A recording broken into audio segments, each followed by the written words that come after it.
I'm trying to give them my experience because I'll talk a lot about street cop stuff and drugs. Drugs has been my focus out here. They made me an expert witness to testify in drug cases all over, but man, I love that stuff because drugs are at the crux of so much of our crime. I'm glad to hear that because so many guys are just kind of surrendering, because not here, bro. Especially Minnesota. I mean, it's there's a good chance you're going to jail. I get that though. Like, look at what's happened. And honestly, that's one of the biggest adjustments for, like, if you're out there and you're a Cali cop and you're looking to move up here, or we have Minnesota that's come over here at laterals. Man, the way we police is different. It takes an adjustment because if you've already succumbed to that and you're just like, you've kind of passed it and you no longer want to do it, man, this ain't the place. Because we want you to be cops here. Like, we want you to go out and aggressively pursue felons that are victimizing the rest of our community. And this was a kind of a stretch for me too when I came from Texas to Washington. In Texas, everybody goes to jail for everything, right? And then there's Washington law, and that was different. But that was a long time ago. Still, it's got to be a lot worse now. Yeah. How do you you need to get that into like a recruiting thing? Because I think there's a lot of guys out. I've had that guy we talked to in Texas, that cop down there. Yeah. Like, there's a lot of people that are tired of not being able to do the job that they signed up for. And if you can recruit specifically for that, hey, come to Idaho, come to Coeur d'Alene. Like, we still do it the old way. Yes. We still do police work. Yeah. I mean, that's the ad right there. That's the ad.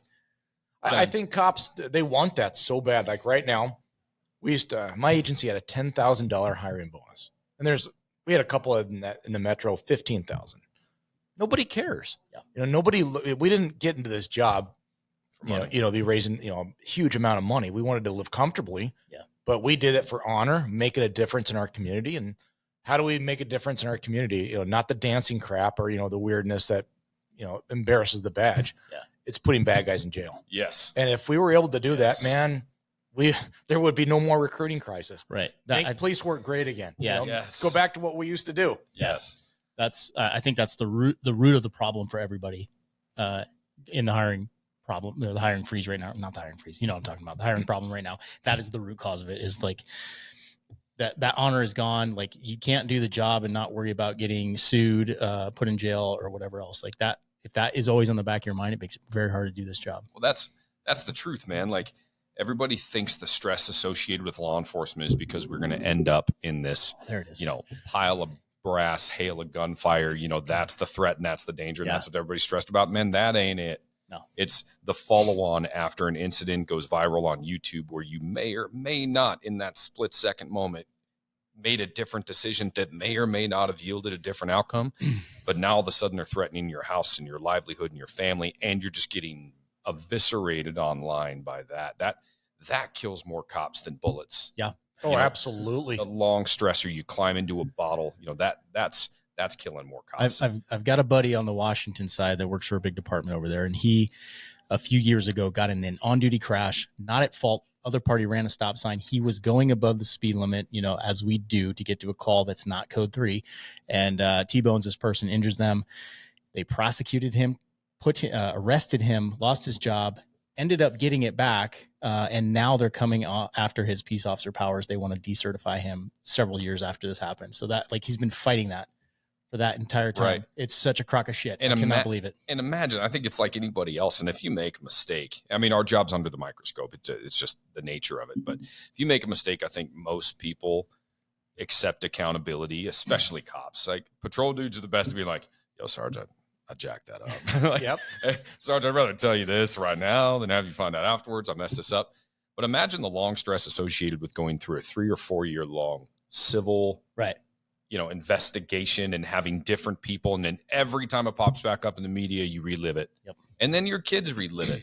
And then they find out in school, whatever's going on locally. That sucks. And I have such a unique experience because I've only been a cop in Idaho. And our citizens here are so supportive. It's funny to watch it online because one person will get on and start pasting law enforcement and they just get eaten. Yeah, not here, people. No, nope. They get chewed on. Yeah. That'd be the, you know what? I'll do my recruiting spiel right now. If you are out there and you're at an agency where the citizens are apathetic to law enforcement, man, come out here and go on a ride.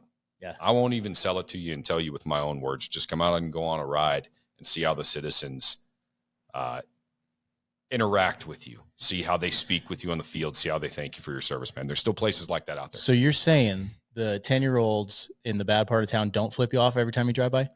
Not all the time. They're just telling you you're number one. It's all Yes. perspective right there. Is that what it is? Okay, cool. Only if they know me and only if I've coached Thank them you. before. Yeah. Yeah, exactly. You know, it's so different. You know, I started in 96. I can remember chasing a guy in Texas through a neighborhood where one guy squirted the dude with a hose as he went by and another guy tackled him. Yeah. You know, now it's That'd be everyone like has this. the cell phone, but Yes. we literally have gone from, you know, late 90s, 2000s where people are doing police work. And I talk to other guys that have retired too, and I never worried about going to jail early in my career, Right, yeah. unless you cross that line and, you know, you're a bad cop that stole. You're on the take. Yeah, something like yeah. that. But I mean, as far as now, the reality in some of these, well, I'm not even gonna call them left-wing states, they're Marxist states, you know, of Washington, Minnesota. It is a very real possibility for you going to jail, even though you are within policy and within state law. Yeah. And that's scary. And that's one of those things where, how do you recruit for that? Hey, come do this job. We're going to give you a crap ton of money, but Yeah. you're probably going to jail and you'll be dishonored and your family's name ruined. You don't have to. Please sign me up. Yeah, you don't have to look far to see where that's happened. We just talked about it before, and I'm not even going to feel bad saying it. I knew him when I was in Explorers in Spokane. Carl Thompson. Carl Thompson is a national hero. He's a Bronze Star recipient in Vietnam. And if you look into that case, I'd encourage you to do it. I'm not going to talk about any of the details, but man, that was a federal witch hunt. That entire DOJ investigation was a federal witch hunt. And that's somebody that never went in there with any sort of intent or malice or any of the other elements that we have to prove for any other criminals. But it just goes back to the way our society is trying to criminalize non-criminal behavior and decriminalize criminal behavior. And I have to piggyback on that. I worked with him, Mm-hmm. and I can't think of a guy that's done more for his country. It was a better, the guy was a great dad, a father, husband, just, you know, mentor. That's the best word I could use for him. Is the guy was a mentor to so many Everybody says different that. officers. Yep. And he was, you know, I think as far as people look at that and go, if that happened to him, that can happen to me. Yes. Minnesota right now, Yep. a state trooper has been charged with murder as he was being drugged. You know, the traffic stop with 3 troopers, drugs, gun, felony warrants. Guy took off. The trooper's being drugged. He shoots and kills the guy. Charged with murder.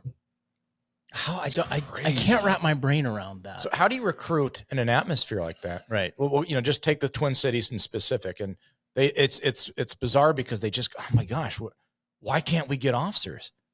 And you have to, are you serious? Why would you do that job right there? And it's so important because we have to have people do this job. We have to. What happens if people stop serving in our military, stop serving as first responders? Our country will implode. Mhm. And it's so many people, oh boy, you know, I can't do anything. Apathy is kind of what's got us here. Yep. And your average citizen can still, you know, support the police, vote the correct way, and, you know, stop giving lip service, because if you want to be protected, we're kind of at a crossroads in our country right now. As far as these people, these protectors, they're going to go away if they're not supported. Right. Yeah. I mean, they are going away. It's like seems in huge numbers. I had a guy call me yesterday that works for the same department I used to work for. And he's like, hey man, like I want to get, you know, he's already in real estate, but he's like, asked me, I don't even know him, but we met yesterday. And, you know, he's like, how's it being out of being a cop and doing real estate? Like I want to do that full time, but I'm nervous about leaving the pension trap, you know? And he's just like, he's done. Man. And there's so many of those guys out there. And it's a shame because I don't know, like, where do we go from here? How do we recover? I don't know. Gets real bad first. I think it's a pendulum, man. I mean, it tends to, and it's so different now, though. We used to that pendulum would swing as a society, kind of, but now there's such a huge gap between one city and another. I grew up in Spokane, so I can talk a little noise. That's Spokane. School downtown Lewis Clark, right? But Spokane has changed so much in the last 20 or 25 years. You can feel it when you drive from Idaho to Spokane. You're like, oh, right. Oh yeah. Spokane's a little different, but you've decriminalized a lot of the criminal behavior, and that's why we're in such a funky geographic spot, because Idaho, man, we don't put up with all that. I love it. But it keeps a lot of it on the other side of the border. So I think one community at a time. One community is intolerant of it, and their citizens are supportive of proactive law enforcement. And then you can see the difference. When we have people moving here, what's one of their number one factors in moving here? Crime. Safety. Where am I going to raise my kids? Yeah. Relative safety and intolerance of like predatory criminals, bro. And maybe this starts as these little grassroots movements. You know, we all just came from the Patriot Poor downtown. at Life Public House every Wednesday from 8 to 10. By the way, if you're in town and you come from that background, come hit us up. Awesome group today, awesome group. And a lot of fun. The conversation for a large chunk of it was around this, how as a group, and this group consists of, veterans and first responders, how can we impact our community for a better way? Like, what can we actually do?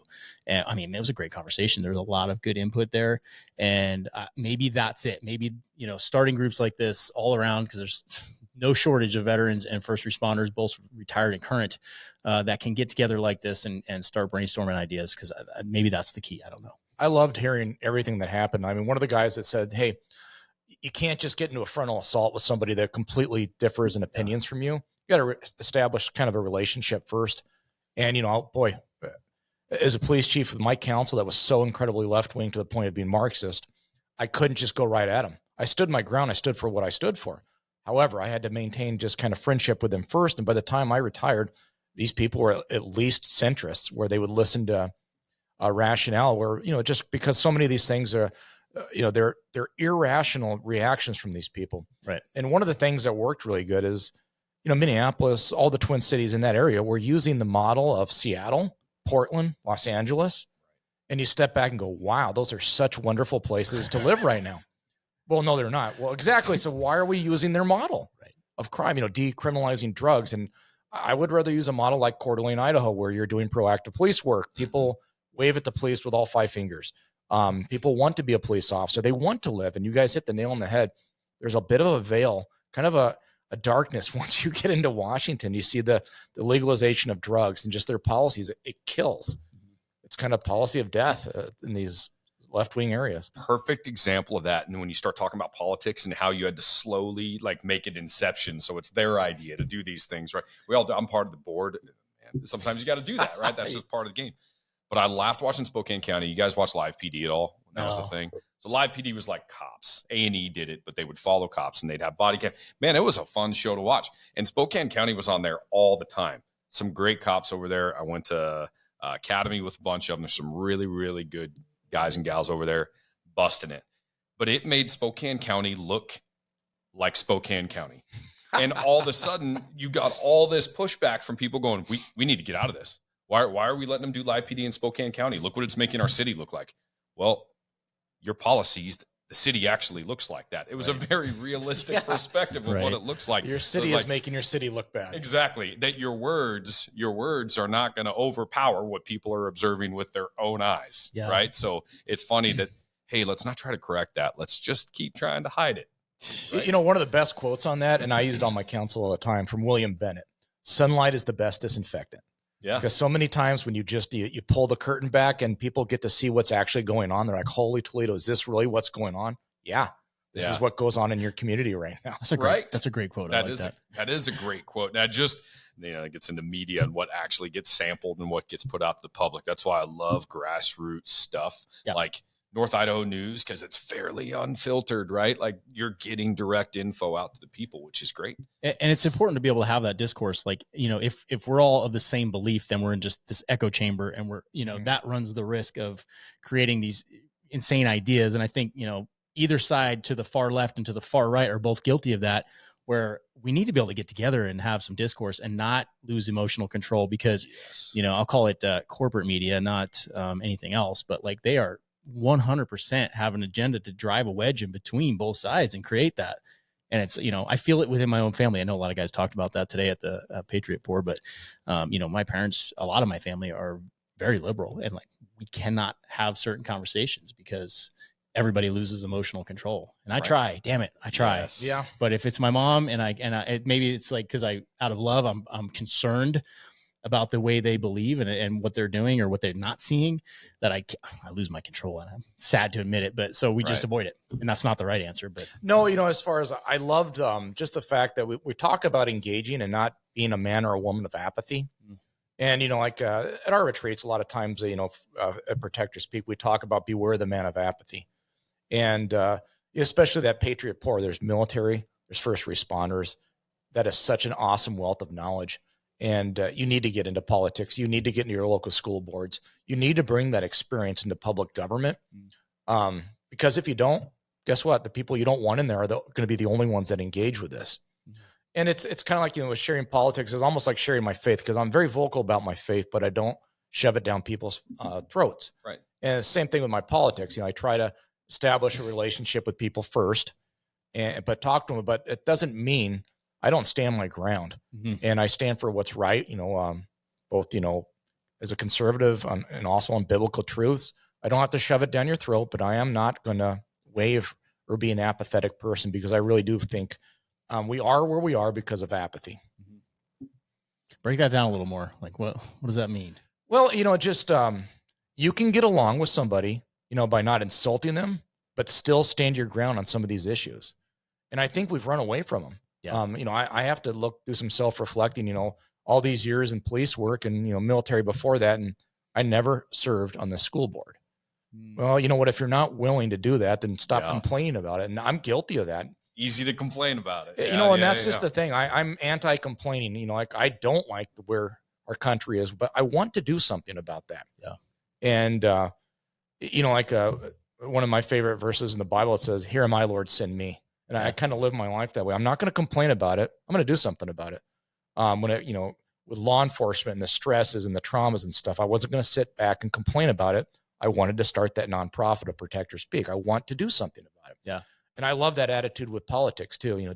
Anybody can sit and gripe, come up with a solution, establish some relationships, and do something about it in a tactful manner. Yeah. Do you think, in your opinion, do you think apathy's on the rise overall? Oh, absolutely. Because we're so polarized. And also just think about nowadays also, if you disagree with somebody, what are they going to say? You're a racist. You're a misogynist. And they throw all these different labels. No, I just actually disagree with you. That doesn't make me any of those things. And so many people are so afraid to be labeled a misogynist or racist, or just insert whatever, leftist thing they want to label you. Microaggression. Micro. I don't even know what that means. It's. I prefer macroaggressions, honestly, personally. But what does that mean? But people are so, oh my gosh, they're going to think I'm this or that. Who cares? Yeah, you're not. So who cares? I've found as I get older, and maybe I've just been putting more thought into these things, and in the past I hadn't.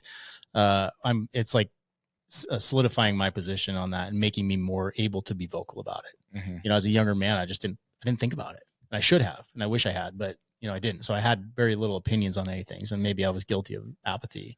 And now, I'm feeling like, okay, I have kids that are older. Like the world is important to me. I can see farther into the future and what I want it to be.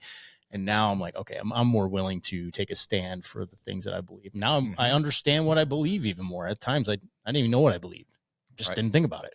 But as a young man, we talked about this the other day.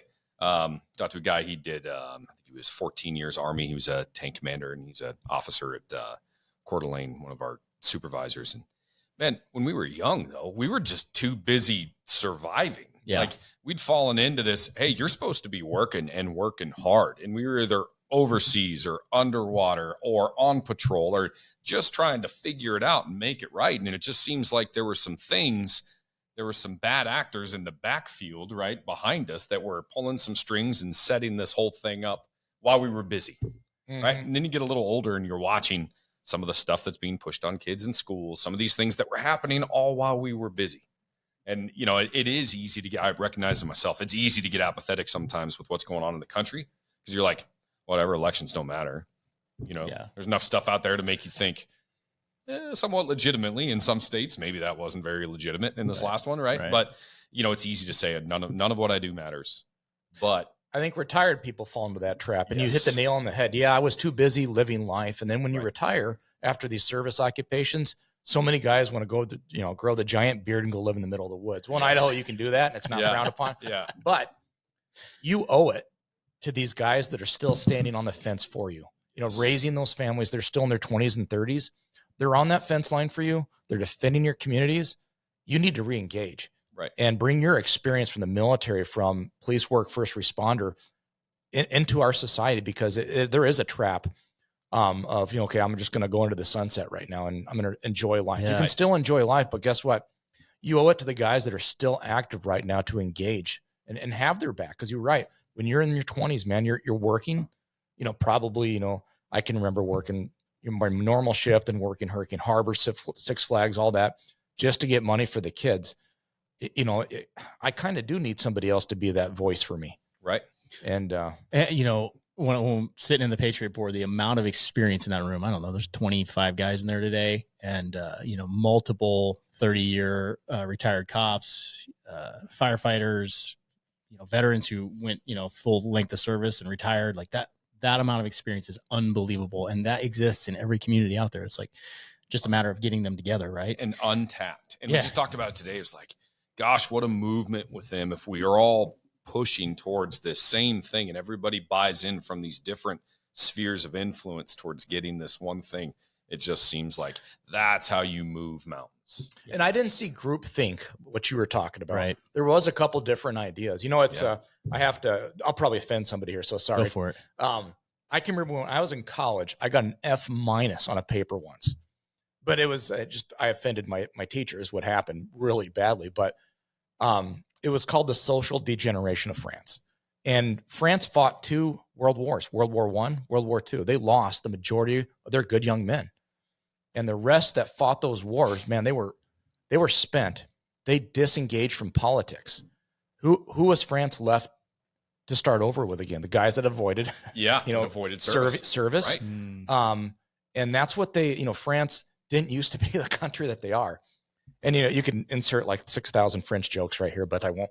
But as far as they had to rebuild with that and those people, and that's what my whole paper was about. And she didn't like that. Boy, I later got that overturned to an A by the dean of history there. But as far as she was French, by the way, so that was probably that's probably not the best choice smartest in thing, papers, but I support it, and I'd never want to see that where our society, everyone that served is so tired that they don't want to be involved. But man, I am seeing similarities in that. When you said that, I'm like, damn, like that's kind of where we're at. Because a lot of guys are just fed up. They're fed up with no support and they're just done walking away. So what do you focus on? It's like your own little circle and everybody else can F off. Yeah. You know what I mean? Your own little circle and everybody, especially if you're living somewhere that has no support for you whatsoever. Right.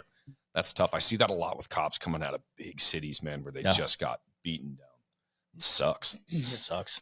Yeah. You don't see it. It's kind of fun to be in this North Idaho area where you go to Walmart and, I live in the middle of nowhere. So if, come to the city is kind of fun right now, but I'll see a guy, I'm like, cop, military, everywhere. Cop. I know it's awesome. It's just, but I showed up in uniform this morning. That wasn't that hard. All right. like everywhere you can, you can spark up a conversation because they're usually wearing some piece of clothing or something, or that's the bearing, whatever. But, it's like, hey, who'd you work for? And it's like immediate. Oh, cool. There's another good connection. Like, what a great person. That's what I love about it up here, honestly. And I think it's a healthier, just as far as first responders, military, it's healthier here in North Idaho than anywhere just because of that support network. Yeah. Whereas, in Minnesota, it has to be almost underground. Yeah. Same in California. Yeah. You have to have and one of the reasons, the huge stresses in retired law enforcement and military is isolation. Yeah. Where they get so fed up, they just want to go live by themselves somewhere in the middle of nowhere. But that's when you start circling the drain, is when you just walk away from that support network. And that support network is alive and well in North Idaho. Yeah, this is probably a good segue. I never even introduced you, by the way. This is Nate Harder, by the way. Yeah, we just started talking and he records. Yeah, I guess I just started ranting. No. The gold. So I'm very sneaky now with when I start the recording because the gold is in these. That's why I was like, hey, put the headphones on. I knew you guys would start talking and I'll just do my thing and then hit record. You won't even know because the gold is in those initial conversations when you don't even know I'm recording it. And then I just didn't get a chance to introduce you. But Nate Harder, he runs Protectors Peak in Calder. Yep. Yeah. So it's about an hour and a half south of Coeur d'Alene. Yeah, right on the Joe. On St. Joe River. It's a retreat for first responders. You guys service veterans as well? Yeah. First responders, military veterans, and pastors and missionaries as well. I want to dive into that, but I also kind of want to touch on your background and like how you got a passion in that. Because I know you have some pretty traumatic incidences in your career that kind of drove you on that path and made it a calling for you. Well, it's I firmly believe God brings people through suffering so they can help others through it as well. And that's kind of, I got injured pretty severely several times in my career. That's why I have all this titanium in my spine right now.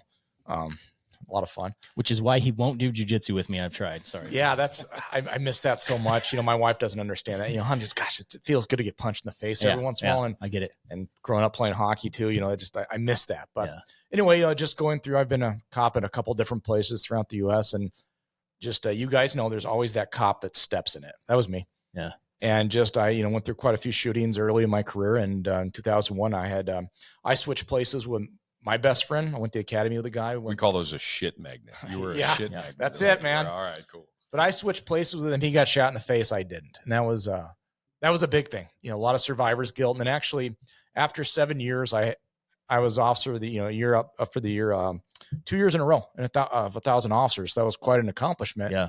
And people didn't see, I was miserable, just miserable. And after that 7th year, that's when I lateraled to Spokane. I couldn't take it anymore. And there was nothing like peer support back then. There was no counselors. You would go to some weird dude that, it's like some Sigmund Freud guy that the agency actually has full, nobody likes him. Yep. It has like BO and chain smokes, and you go in there and you're like, yep, bye. And that's it. And okay, you're back on duty. That's kind of what we had. And I was really struggling and people didn't see that. And it was one of those things where, like I told you before, I play hockey. We got a whole state of Texas team together to go play in Innsbruck, Austria in the police Olympics. And I must've gotten a fight every game. And my wife took me aside once. She's like, after I got in a fight with an NYPD guy, that she was sitting next to his wife. So thanks. Sorry, hon. Cheers. Yeah. But with New Yorkers, it's nothing personal. You're laughing with these guys right afterwards. But my wife is like, why are you so angry?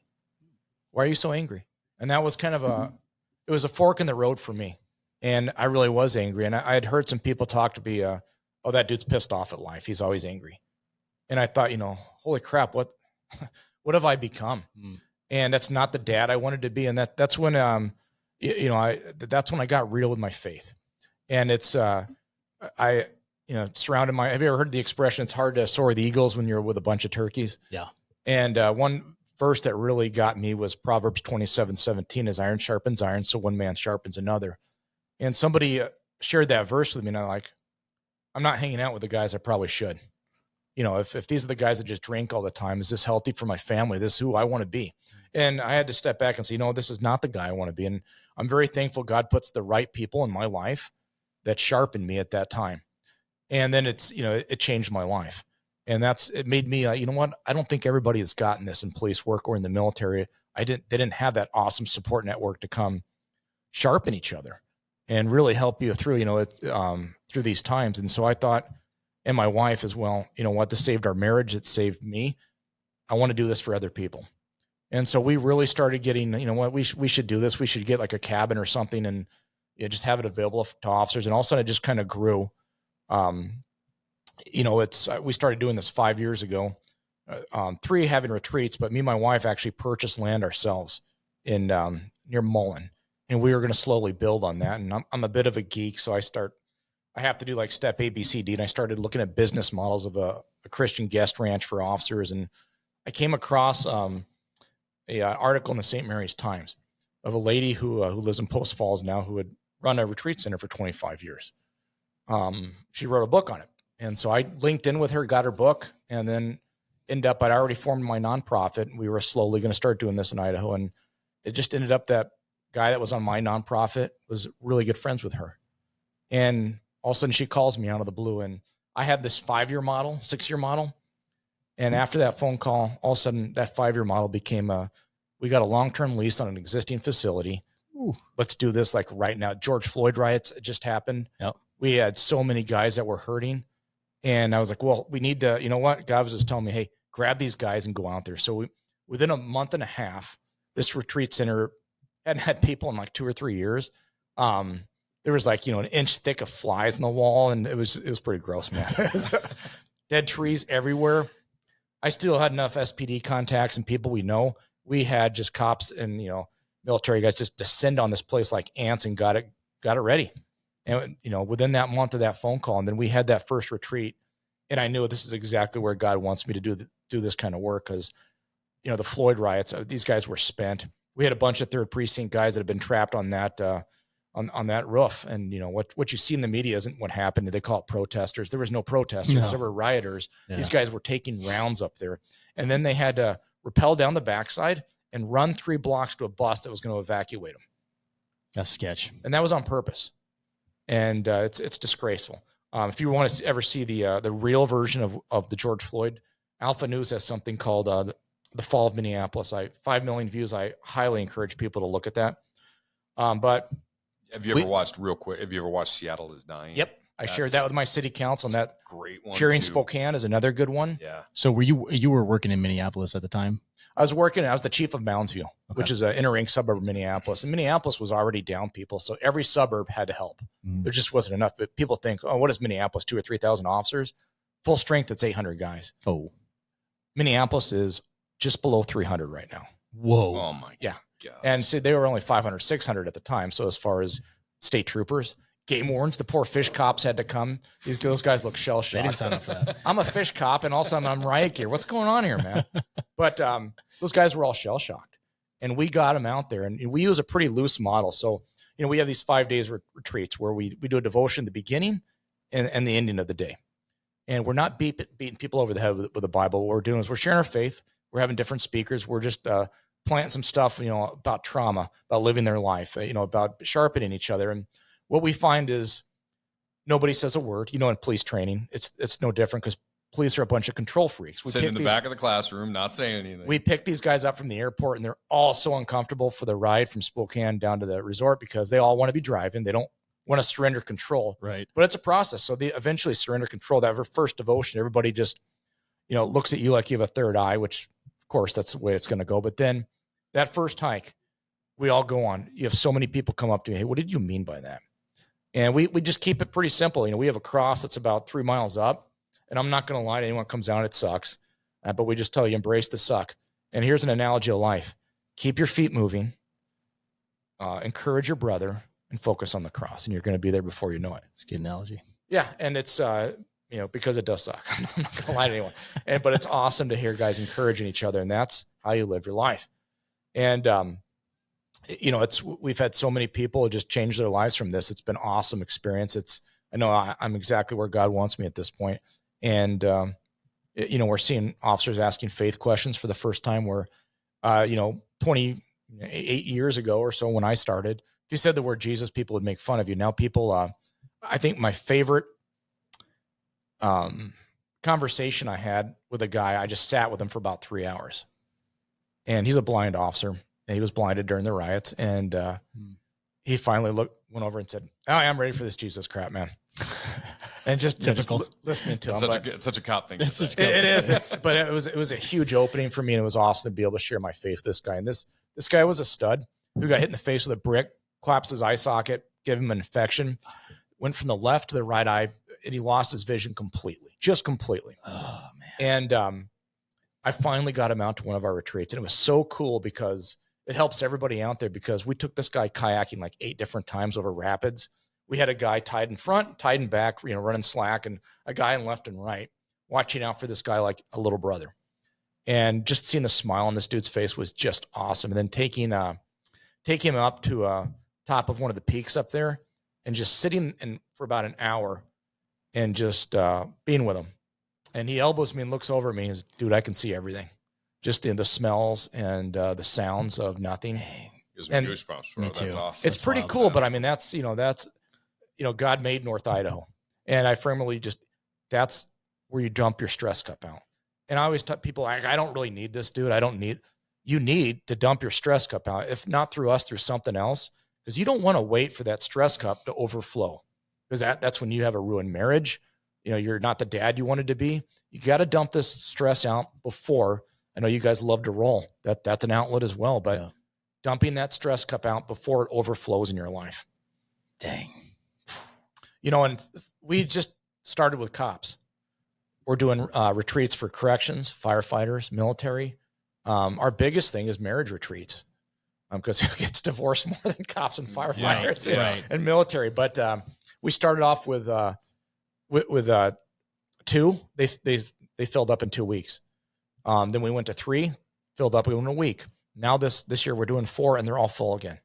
And so how many people is that? Can you take in one group? Yeah. So we take 8 couples. Okay.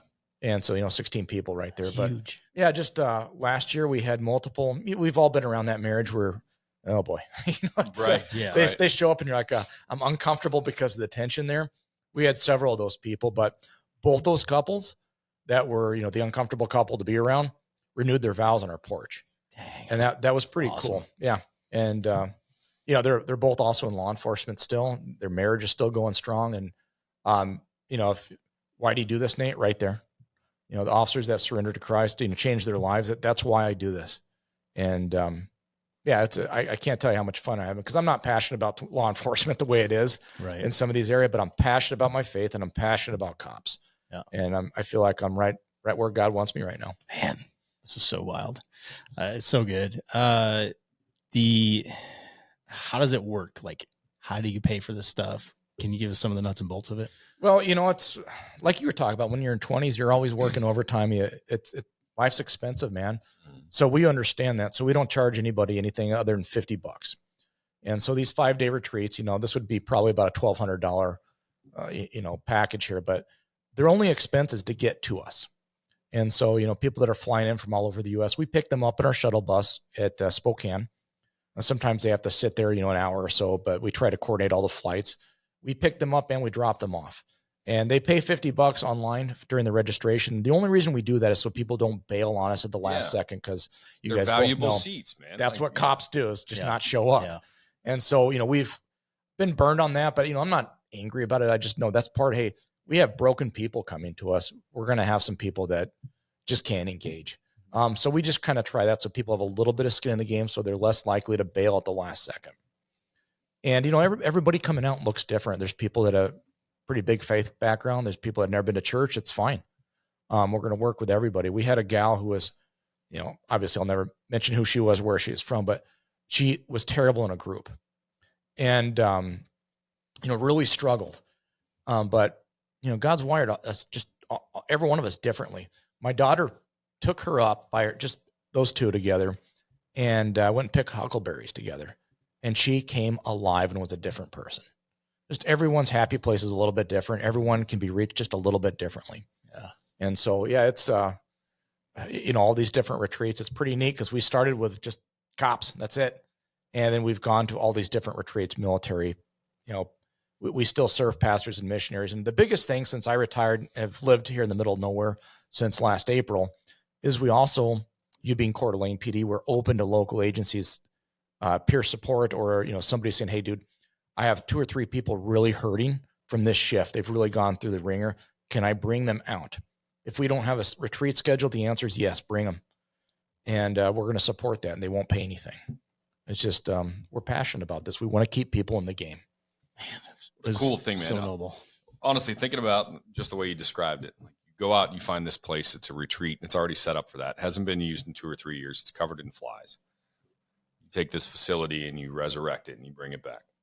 Along the way, you're resurrecting cops or people that have been in this and been through some really rough stuff. And with what you described and what you went through before, it did with you too. You know what I mean? Like, you're giving back, and some of that's got to be therapeutic for you as well. Everyone's always telling me you got to write a book, and I'm going to write a book. You know, it's, I think one of the best stories we have of just redemption. I think I shared it with you guys before. The guy that's our facilitator for our military retreat, he's a former airborne ranger, first sergeant. Did his, you know, there's a lot of guys that go to the Rangers for a couple of years, and this guy did his whole enlistment with the Rangers. Wow. And I think he said 18 combat deployments, you know, wow, Bronze Star, Silver, you know, just a, you know, the guy's been there, done that. Amazing dude. And we do a faith conference every year in Minnesota. And, you know, we bring like Adam Davis, Grossman, and, you know, just relevant people just to talk. And he was a SWAT commander in the Twin Cities. And he's like, hey, dude, I got a guy you have to have be a speaker next year. I almost killed him 6 years ago. And I'm like, okay, got my, what an introduction. Okay. Yeah. Please. Can I have this guy? You know, is this guy some dirtbag or what? Then he told me who he was. He's like, this guy, you know, the VA loves to throw medicine at people instead of treating the actual state. They just treat symptoms with medicine. Not just the VA either. That's true. And it's, you know, there is benefit in some of that, but I mean, some of these guys they're zombies, you know, and he was one of them where he was on just every PTSD medicine and sleep medicine known to man. The guy had a psychotic episode, started running around with an M4 in his underwear. And officers get there, he points the gun at them. They withdraw, they get SWAT out there, same thing. And they see this dude's Ranger tattoos. And some of these guys were Rangers, and they're like, I'm not shooting this dude. and they did everything they could just to talk him down. Eventually he became loose and is like, what am I doing? These are Americans. Cause he thought he was fighting Al-Qaeda here. He surrenders his weapon and he's a broken man at this point. Well, that team leader is a man of faith. He shared his faith. This guy accepted Christ. He changed his life, got off all that. He went to detox to get off this crap. And he went back to school. This dude is the leading guy to go to for PTSD counseling in Twin Cities. And he's a hostage negotiator on that SWAT team that almost killed him. Wow. All those officers had petitioned that, hey, don't charge this dude, get him help. And so the story of redemption. Now he was almost smoked by the cops. Then he went back and now he's helping cops and he's helping first responders and he's helping military and sharing his story. And I was like, oh, heck yeah, we got to hear this dude. And he didn't let down, man. He's the real deal. And it's people can really relate to him. But that story of redemption, I hear stories like this all the time where, we try to maintain privacy. But every once in a while, you just got to share a story. You ask them, can I share your story? And they say, yeah, go ahead, man. There's amazing stories going on. Does he still come out and speak? He's going to be the military facilitator this year. Nice. I would love to see that. I would love to come here and speak. I run our hostage negotiation unit here. And a lot of times that's what everybody predicts that you're dealing with a antisocial personality disorder or somebody like it's a hardened criminal. Not always, man. Like there's something else that's a little bit different. I'd love to hear that guy speak. That's pretty cool that he's the negotiator for them now. It's amazing to see what God's done with his life and how he's impacting others right now. Pretty cool. Yeah, that's really cool. That's what I love about like the podcasting and being able to share these stories now with, thousands of people out there to like listen to that. Cause I think the general public doesn't understand. They don't get these stories usually, cause you kind of got to be in the brotherhood or sisterhood to hear them. But I think they're so powerful to share. Like, man, I got goosebumps the whole time you've been talking. So, and how that could have gone so completely different depending on who's there and all that and what you're offering for your retreat. And then we start talking about how Idaho has really started to break the stigma of mental health and law enforcement. So much of our job is reactive. By the time we get there, the damage is done. Yep. We're cleaning up the mess and we're holding somebody accountable. How can we be more proactive? And this time, we're not just talking about slaying drugs, right? We're talking about how are we proactive in addressing issues that affect the human that's behind the badge or behind the uniform or somebody else for that matter, right? Like how do we proactively intercept it and start recognizing signs and symptoms and indications? Get them in front of somebody like you where they can get around other like-minded people. Go experience some suck on the mountain and then embrace where they are in life. And that's awesome. I hate that this is the first I've heard about that program. And we literally work for Coeur d'Alene PD. I think I told you off mic here is we got people from just this last season alone, 18 different states. Wow. As far away as Maine. We didn't get one person local. Well, that's change, I'm guessing. Yeah, that's different. We've had Montana, but as far as that's pretty, typical is hard to get people in your own back to. That's kind of why I wanted to get you on here, and just because we're we have such a local reach on this podcast is to connect you with him and connect you with some of the guys at the Patriot Corps.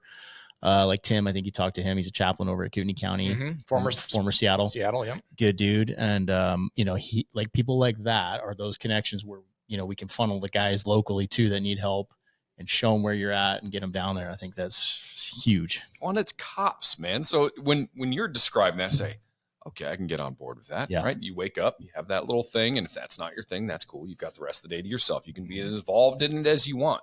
But it's not like you need to attend these 6 classes today, or you need to go talk to this. Cops will fight that. Yes, exactly. Because they want the control. But then as they buy off and they're getting more out of it, you're like, wait a minute. All right, maybe I'll go listen to a little more of this. The reason we do that where it's kind of loose is I'm not going to mention, the retreat, that it's kind of a national one that's out east. Me and my wife went to that. It was so structured. And I liked the retreat. I liked everything they did, but I saw everybody around there yearning to connect with each other, and we couldn't do it because there was no time. And I was like, I like what we're doing, but it needs to be looser because I want these guys and gals to walk away with 16 friends for life where I can pick up the phone and say, for somebody in Portland, when I'm in Minneapolis, and say, dude, I am really struggling. I know you went through the riots. Would you pray for me? Or what got you through it, dude? Just giving you friends for life outside your chain of command, outside your peer support. Right. It's huge. And there's something about nature that does that. Like, I know, when my kids, more when they were little, when they were being little a-holes and we take them on a walk in the woods, 5 minutes into it, they're having a good time with each other playing. I'm still that way, man. Yeah. I think everybody is, right? truth to There's that. something to it. So, you don't necessarily need the structure. You just need to get them outside, let them play around. We have like non-scripted moments. I can remember our firefighter retreat last year. We had a bull moose just walk right up. Nice. And all of us are drinking our coffee and just no words were said. But you know what a blessing that was? Yeah. And it's just, how cool is that? It's like almost like God, cue the moose. Yeah, absolutely. Totally. What, so how many retreats do you do in a year? You said you've got the ones for spouses. Like, what's the total amount per year that you guys are putting We're doing 13 this, besides the ones that we don't advertise. And there are some of those. But as far as we're doing 13 this season. Okay. And anybody listening to this, that's peer support, Post Falls, Coeur d'Alene, State Police, Sandpoint. If you're peer support, or just even if you're not, and you have a group of officers that's hurting, that wants to come to a place, just give me a call. As long as we're not having a retreat, the answer is going to be yes. Mm-hmm. That's awesome. What sort of feedback have you got from spouses that go with them, or spouses from when they return? I told you, as far as like after the very first retreat, I knew I'm doing exactly what God wants me to do. Do you guys remember when you were training, when you were an instructor and you would look at the instructor comments? It's usually like, what's the best part of this training? When you stop talking, or it's like, classic. Yes. How can this training be improved? Completely eliminated. Just Totally. that's what cops do. Mm-hmm. And so that's what I was expecting, because we do evals every time. How can I serve you better? I was expecting, smart ass answers that cops would do. And I had to try not to tear up, dude. I was going to kill myself, and I'm not going to. Another one was, I remember who God was. Another one, I'm going to be a bit, just the comments that we had, I wasn't prepared for it. Wow. And it was, it made me and my wife just choke up when we read these things. And we still stay in touch with absolutely everybody that's been out here. We text all the time. I can remember after the Floyd's riots, another year and a half, and then we had the Potter riots. What was kind of cool is when I had my guys down there helping, just fist bumping guys that have been to Protector's Peak before, and just, praying with them. Hey dude, stay strong, man. God's got this, just encouraging guys who have been out there. It's kind of neat to see. Yeah. And it didn't take long to start running into guys that have been out there. Cause like I said, we're trying to pump through at least 130. And I don't want to be bigger. People are always, is that all you impact is 130? We have kind of a call to the small. And, just think about in your careers. Would you rather go to battle with 3 studs or 20 dorks? I'll take the 3 studs. We want to have the quality over quantity. We want people to have life-changing experiences. And you can't do that with a gigantic group. We want lifelong friends. Yeah. And so I like the small model. I really do. I think, because you'll create a bigger impact with a smaller group. Now that spreads. They go back to their department, and now they're the positive light in sometimes a room full of darkness, right? In most briefing rooms. Right. So, it's not a resort. And that's contagious too. Yeah. What your model is not a resort. This is a retreat where you can go and heal and learn something about yourself and try to get through something. It's not supposed to be a vacation. Right. You're not sitting there drinking beers, right? There's no alcohol. No, we're dry. And it's not because of, you're going to hell if you have beer. That's not what it is. It's just, we recognize, we want to sharpen people, never be a stumbling block. And we realize, hey, a lot of us have problems in law enforcement, firefighting, in the military, with alcohol. So we just don't want that we never want to be a stumbling block to someone. So we are a dry facility. As long as you have coffee, it's fine. I think our record was 30 pots. And there was a Minnesota homicide sergeant. I swear the dude drank 10. It's water. I just need to have an IV drip for you or something, man. Classic. So how is this funded? That's another question. Well, the one thing that we are not funded is government. I refuse to do that. Nice. When I was still in Minnesota, there was the 3 big nonprofits that serve first responders. We had a chance to testify in front of the Minnesota legislator, and they were prepared to give each one like $1 million. And I recognized it for what it was. It's money to get us to shut up and go away. and, oh, we're so supportive of you, when they're turning around making legislation that sends good officers to jail for no reason. And I'm going to be vocal in my faith. Like I said, I'm not going to beat it or shove it down people's throats, but I'm not having the government tell me what to do with my money. And so we won't take government money. So we have private grants, we have private funding. We have online donations. We're a 501c3. So, and we just generate, we have a golf tournament coming up in May, which I've never done. So if you guys are, Where's that going to be? Oh, it's going to be in Post Falls. I forgot which one it was. Okay. But I'll bet it's at the Links. yeah, I think that's exactly where. Yeah, the Links. Is it put on by you guys or someone else that you're tying in with? You? Yeah, we might have a partner here. It's maybe Inland. Well, it's not maybe. We are definitely doing it with Inland Northwest Heroes Foundation. Okay. They've done one before. I haven't. Okay. And I don't golf either. So we need to.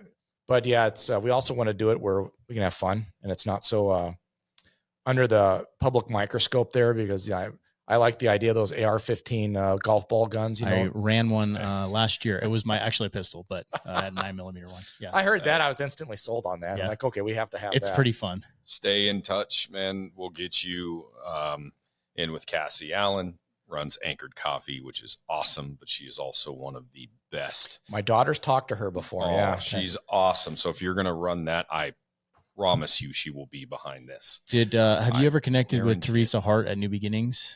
I have not. Oh, I'm still kind of a rookie here, so I Okay. really appreciate Well- you having me on here, because I'm still meeting people in this area. Well, you've Get you tied in hooked with the right connection, so you need to connect with her. I'll get your info after. New Beginnings is her son was killed in Iraq, I believe, and Oh, she boy. started a veteran organization. So she has a storefront that if you can prove that you're a veteran, you do not pay for anything. They have home goods, food, everything, furnishing. all Wow. donation based. Yes, She's it's it's phenomenal. awesome. It's right here in Post Falls or Coeur d'Alene, somewhere here. Post Falls. It's Okay. over by the Academy. It State is super cool. We've, we're still going. Recently we added Pat Knight, former police chief of Post Falls, to our board. Richard Abbey, who's in Post Falls, is part of that as well, and he's on our board. So we have two people that are on our board from Idaho. Yeah. And we're always looking, to make partnerships. We love, it's just Patriots were kind of the exception in Minnesota, and Patriots the norm here in Idaho. So it's Yeah. a lot of neat people. You just opened up a can of worms. All right. You're going to get a lot more solicitations for partnerships. That's for sure. Solicitations. Well, hey, once again, as iron sharpens, we want to sharpen other agencies. We want to sharpen you guys. I love seeing success stories, former police officers making it good, doing a realtor. Yeah. I had lunch with Kyle, from Northwest Heroes Foundation yesterday. He's doing great work too. We love these organizations that are coming into contact with us, and we just, we want to add more and more kind of to our friends list. And, anyone that wants to donate, we always take donations, because we want people to, to not have to think about finances to get out here. Yep. That's the funny thing about real estate and officers in real estate. I swear I feel the same way about this profession as I do being a cop. And I know I'm blessed, and man, I never had to work where you guys did before. I wasn't a blue blood. My mom was a police officer growing up, but I wasn't a blue blood. I was not. Anybody that knows me when I was a kid, they still laugh at the thought of me being a cop. It's always the best ones right there. Yeah. All my buddies on subs, if any of them are listening to this, they will attest that number one, they can't believe I got through the background. Number two, they can't believe I chose this line of work. But man, when you get out there and you're getting those folks in communities like that, I cannot imagine being a cop anywhere else than Idaho, just because we have that backing. And it'd be so hard to read about what's going on online, and then the inevitable bashing that comes down on the individuals. Good on them, truly. I mean, those ones inspire me. But being a real estate agent, I don't think I'd do it anywhere other than Idaho either. Yeah. Because you truly believe in what you're selling. Like where we live is awesome. Right. And a big part of it's because what I see on the other side. Yeah. For that profession. It's pretty badass. I wouldn't do it somewhere else. No, and we're pretty fortunate because most of our clients are from the same backgrounds, and it's just like they become instant friends. Yeah. And Like- you click up, you're like, bro, come out here. Just Yes, come out here and so give it a much try. in common. We need to with hang us out, right yeah. there. Yeah. Yeah. Come out here and check it out. Yeah, I promise is. you're gonna like it. Like It is pretty fun to legit. see those connections where they've known each other 10 minutes, and you're like, how long have you guys known each other? We just met. Yeah. We have so much yeah. in common. Really? Right there. Yep. Well, it's because you're already making fun of each other or talking trash or whatever it was. Yeah. That's how I say I love you in police work, right? Yeah. Uh-huh. Exactly. I'm either getting made fun of for being a submarine, or I'm making fun of a motor cop, or whatever it is. There's a lot to There's do nothing there. wrong with motor cops. I mean, whatever. Mm. When we had our firefighter retreat last year, I cooked for it, and I got about 5 minutes into my jokes, and I'm like, okay, I'm done now. Wait, one more. Yeah. There's got to be a little mudslinging. Y'all are stuck here. You got to listen to it. First responders like the military, man. Navy can make fun of Marines. Marines can make fun of Army. Marines can make fun of Navy. But if somebody comes in and trash talks any one of them from outside of that group, it's on. Absolutely. Yeah, that's the beauty of it. Same with cops and fire. It's so many people, like, since there's so many patriots here, people are like, oh gosh, I can't do anything about what's going on in Minnesota or California or some of these other places. And that's not true. You can support them, and, support an organization like ours. You're supporting cops and first responders from all over the United States. And it's such a great way to say, hey, thanks for what you're doing. We want you to stay where you are so this country doesn't fold. Yeah. And we want to encourage you. And that's a huge, huge deal. We talked about partnerships. A guy that's become my good friend, Jake Skivstad with Shield 616, provides through churches rifle plate armor for officers. So some of these, and he was Colorado Springs SWAT, and he was the first Planned Parenthood shooting, lost 2 guys, and that irked at him. It ate at him to the point where what we talked about earlier, you can gripe about it, or here I am, Lord, send me. And he did something about it. He started a nonprofit, and he goes throughout the United States. In fact, every one of my officers had armor for Shield 616 that we wore during the riot. That's wild. And so I love these partnerships. And, Jake is in Minnesota right now presenting. And I said, just the partnerships that you see, through podcasts like this are pretty amazing. Man, open up some pretty cool things. Yeah. Similar, but different. Like yours is kind of an indirect route to saving lives, but you've already got it on paper. You saved that dude's life. He said he was thinking about it before.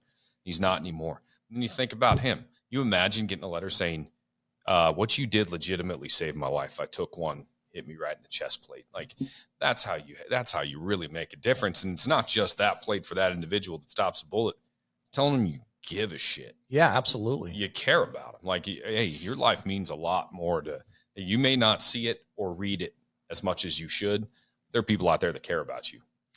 And I love giving him a plug. Last October, and we're going to do it again this year. Mission First Alliance is another.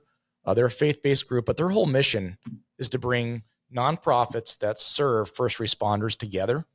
And so we had a summit last year. It was like 12 different nonprofits, and it is so cool to see what some of the people are doing for first responders. And, and Jake was there. But we're also hosting that again. That's not on our retreat list, but it's just one of those other things that we host at Protectors Peak. That's cool. Pretty cool to see what people are doing out there. My brain is just spinning with people to connect you with. Same. I was literally just thinking that I think can provide resources and we want you to have all of the resources that you need to do the job that you're doing, because it's super important. It's like, man, and they're out there and they're here in town, I think. And I think those connections will be freaking awesome. And not only that, but combine your network with theirs so that they can reach a wider group because they're providing similar benefit to what that is. It's awesome. Huge. Well, that's an hour, fellas. Goes by so fast. Went like that. Might as well just been drinking coffee on the back porch right here. Yeah, we'd be here. If that was filled with whiskey, we'd be here for 2 more hours probably. I love these conversations. Nate, thank you for coming out again. Yeah. And always a pleasure. Looking forward to keeping the connection going. And we will put your contact info in the description so people can find you. We have listeners all over the country, so if they may want to give a donation, can they do that right on the website? Yep, it's just under donate the Protectors Peak, and perfect. Yeah, so if you're out there and you're looking to help out and you want to jump in on an amazing program here locally in Idaho, I encourage you to reach out there and make a donation, or if you have some skill set, or hey, maybe you need that help, hit them up. Here's a great place to do it. Yep. I appreciate it. Cool. And those laterals out there. Yeah. All right. Reach out. Let us know what's up. We need good cops. We need good people. Yeah. Just need good people in our go. Community. All right. Well, thank you, Nate. Thanks for having me on, guys. I appreciate it. Yeah, you're welcome.